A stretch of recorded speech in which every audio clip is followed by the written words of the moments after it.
You did everything right. You fed the soil, you watered, and you grew a magnificent tomato plant. Tall, lush, green, sprawling everywhere. There's just one problem: almost no tomatoes. It's one of the most frustrating things in gardening, and it's almost never bad luck. There are two specific causes, both fixable, and neither of them needs a spray. Stacey Murphy explains exactly what's happening, starting with a mistake a lot of us make while trying to help our plants. And she said, so basically she took that compost and she added it to her garden where the tomatoes were, and the tomatoes had been producing fruit, and then suddenly they started growing vines, lots of them, instead of tomatoes. Any idea why?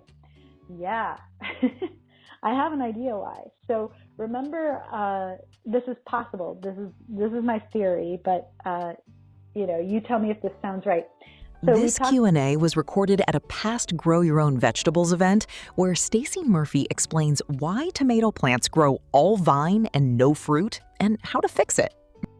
For more information, free resources, and gentle guidance, you can find us at growyourownvegetables.org.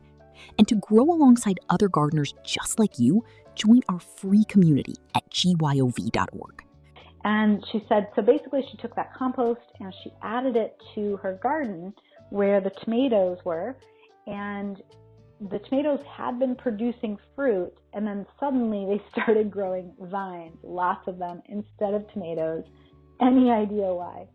Yeah, I have an idea why. So remember, this is possible. This is my theory, but you tell me if this sounds right. So we talked about this, 1 part greens to 2 part browns, that your food scraps, your veggies, and your fruits, those are things that are very nitrogen rich, and the browns are what bring in a lot of carbon. And this rule of thumb, to achieve 25 parts carbon to 1 part nitrogen, you're trying to get more browns, which means that you had a very, very nitrogen rich fertilizer that you, if it was fully composted, that you put potentially out on your tomatoes. So that's one thing that may have happened. And what happens when you put nitrogen on a plant is that it supports leaf growth. This is the one that catches people out. You're being generous, feeding your plant the richest compost you have, and you're accidentally telling it to grow leaves instead of fruit. More is not always better. Leaf growth first. So she showed us a picture of what that looked like. This is pretty epic, pretty beautiful.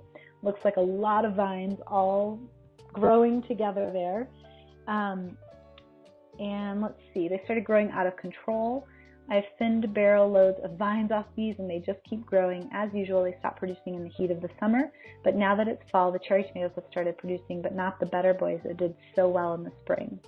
Okay, so a couple of things that may have happened. So tomatoes, we talked about the nitrogen, and we'll talk more about that in just a second.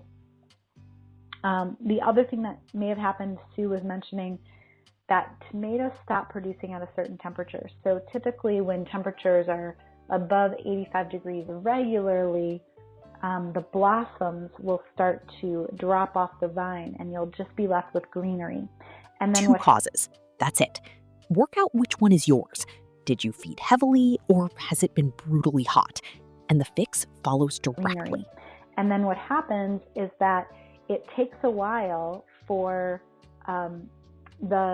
let's say now the plant, it starts to get cooler in the fall, and maybe her temperatures have dropped below that line, and now the blossoms aren't dropping.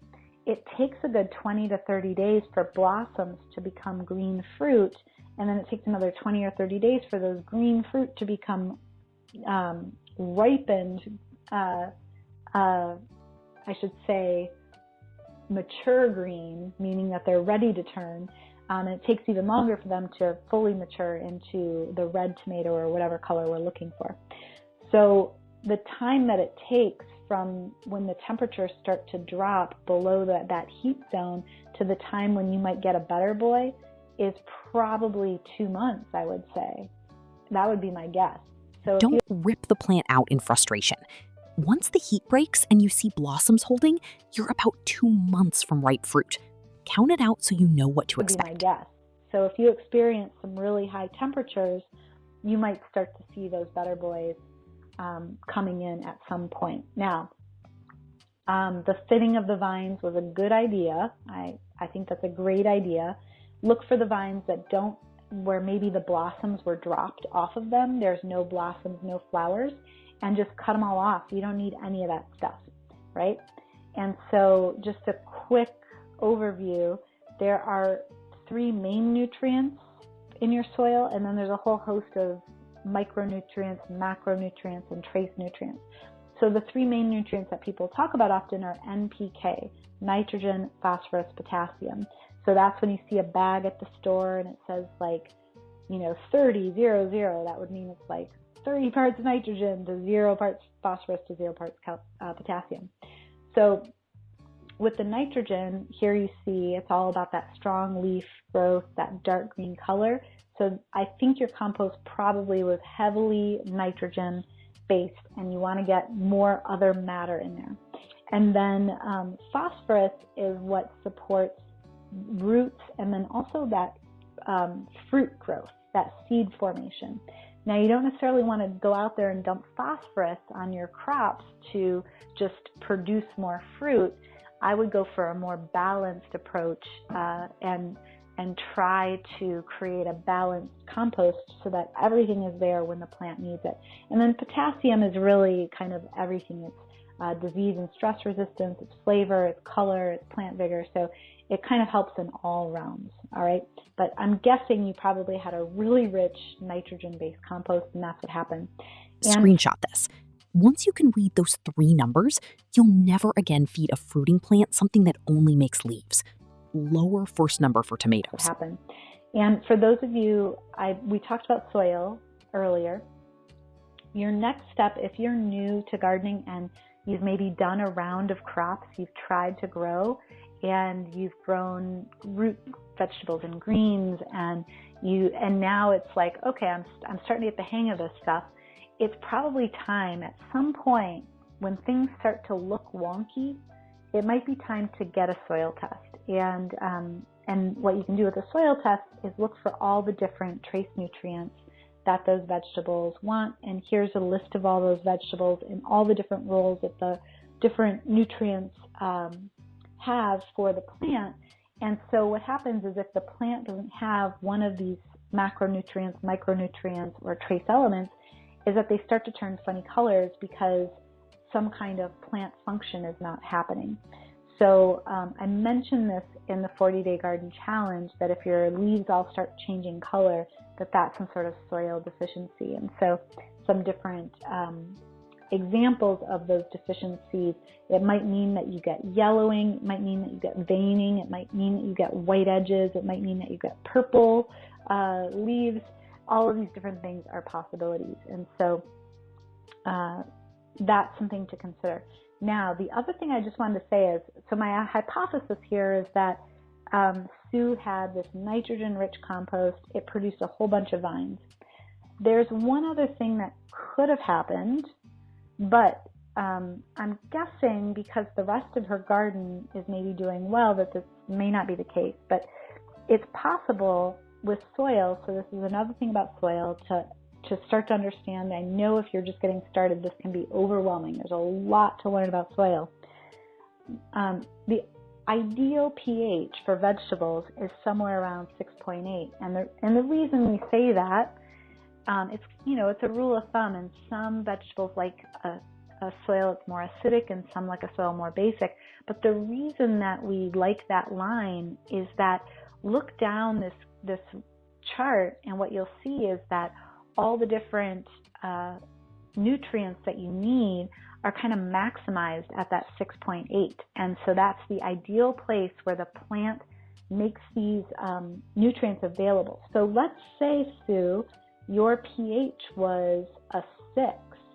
Take a look where that would put you on this chart. I don't have a line that shows it, but it would not, your soil at a low pH would not take up phosphorus the same way And so if all of your crops were exploding with green and they weren't producing fruit, you might look at your soil pH and say, okay, well, maybe I'm not getting the phosphorus I need.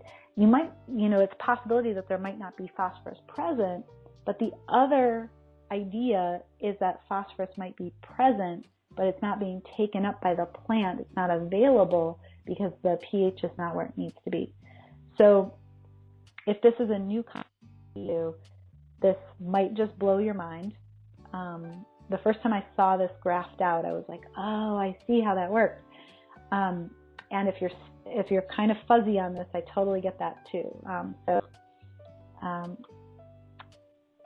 So hopefully that helps. And I know Sue has some experience, so I think she's gonna get the concepts that I'm talking about here. So you might decide, Sue, that it's time for some sort of soil test.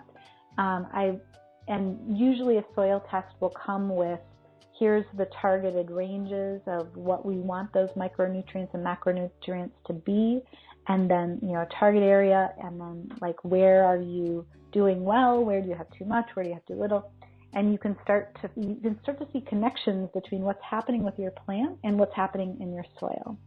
And that's when you start to really become a garden geek because you're thinking about your soil.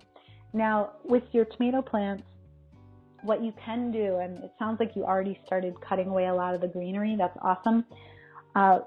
Commercial growers a lot of times will remove all the lower greenery in order to send more energy towards the fruiting component of the plant. So that's something you can do, right? And if you're doing this in your garden, it might look more like it's in a cage like this. Just be careful. For those of you in hot climates like Sue, if you're in the desert, you can scald your fruit if it sees too much sun.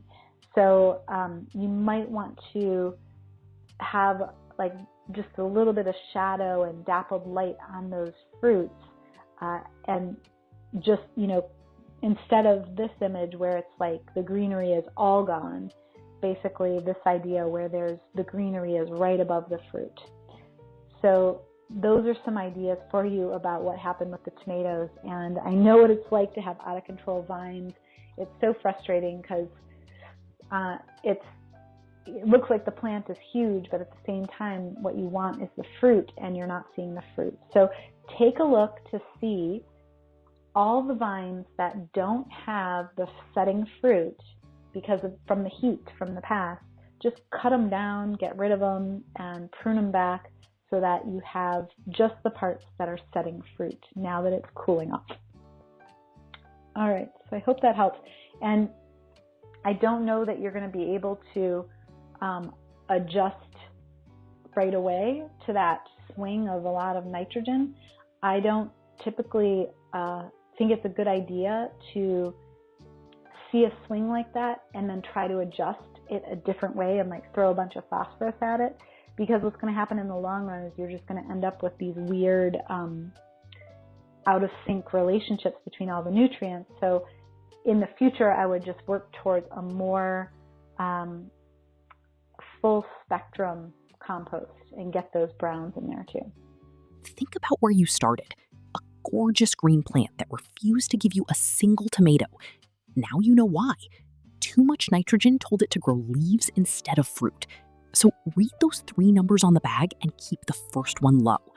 Or it was simply too hot and the blossoms dropped.